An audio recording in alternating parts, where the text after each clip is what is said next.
Well, Ira, this is, for those of you who don't know, you wrote this book, The Activist Director, and for those of you who don't know, Ira, you have been at the forefront of challenging directors to take a more active role in the oversight of management. Yes.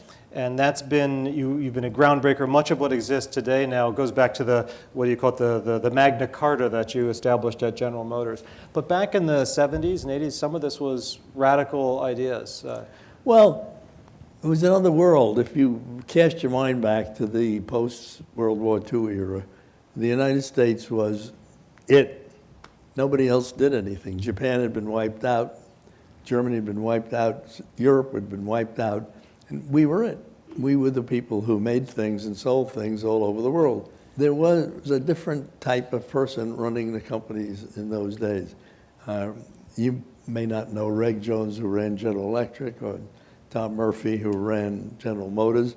They were people who had real conscience, and they believed they had more of a responsibility to their communities than exists today. And they believed in what they were doing, and they believed they had a mission, and the mission was not only to be great companies, but to be good citizens. If you go back and read what I helped draft for the Business Roundtable, of all places, you would believe it had been written by the most liberal leftist people in the world.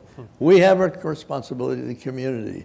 We have a responsibility to our workers. We have a responsibility to the government. We have to do the right thing by our people. And that was the Protestant ethic. And they had it right up to their here. And they lived it. And they meant it. I would compare it to today that I don't see the leaders of the same quality. I think, and it's not their fault, by the way. I think times have changed. I think there is a huge emphasis on making short-term money. Because unfortunately, the capital markets have just dramatically changed. So the shareholders are no longer you and me. They are originally pension funds, who were pretty good because they had a long-term view. But then it became the intermediaries. The pension funds were a smaller group of institutions. The larger group were hedge funds, private equity, banks, insurance companies, and so on, all of whom were much more bent on making immediate returns. Now, it didn't start that way, but it's wound up that way. So what guidance would you give future leaders, people in this room, who these are big forces that to try to push back, a big windmill to tilt against? And we were talking in your office about trying to get individual directors to make a difference. Expand on that a bit. Well, it's hard. What I'm trying to do is recreate an ethic in the boardroom along the lines that I knew at the beginning of my career. I would like, I can't see how the government stops short-termism. I don't see the government coming along and saying, there's a law. You have to stay invested for 10 years. It's not going to happen. This is capitalism, and it's the way the market should work.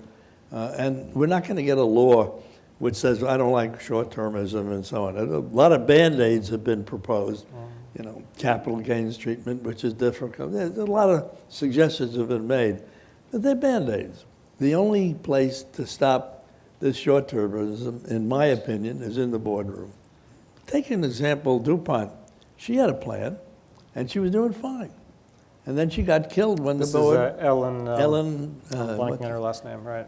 And then the board backed off because somebody attacked and said it's too long-term. We don't want to wait. We ought to change management right away and make our money right away. She gets kicked out. New guy comes in. They go short-term. That's the end of the long-term. Who was at fault? The board. The board wouldn't stay with the game and gave up too quickly. So I would like, on the other hand, there have been boards who have stayed with the long-term. Mm-hmm. If you cast your mind to Verizon, IBM, and CA, each of those companies had a crisis, and they had to get past it. And it was going to cost money to get past it. Each of them said, we're going to hang in there. Yeah. But their boards hung in. Yeah. And their boards went out of their way to convince investors that they really had a plan. So it can be done. it really can be done. If the biggest companies in the United States have done it, you can do it. It seems to me other directors can look to themselves and see, okay, we have a plan to go long-term. It's much better. We'll have employees who are there and so on, and we'll do it. I really admire those people who can sense and know what the right thing to do is and then do it. And I think a lot of the courage I have is from having seen people do it and admire people who have done it.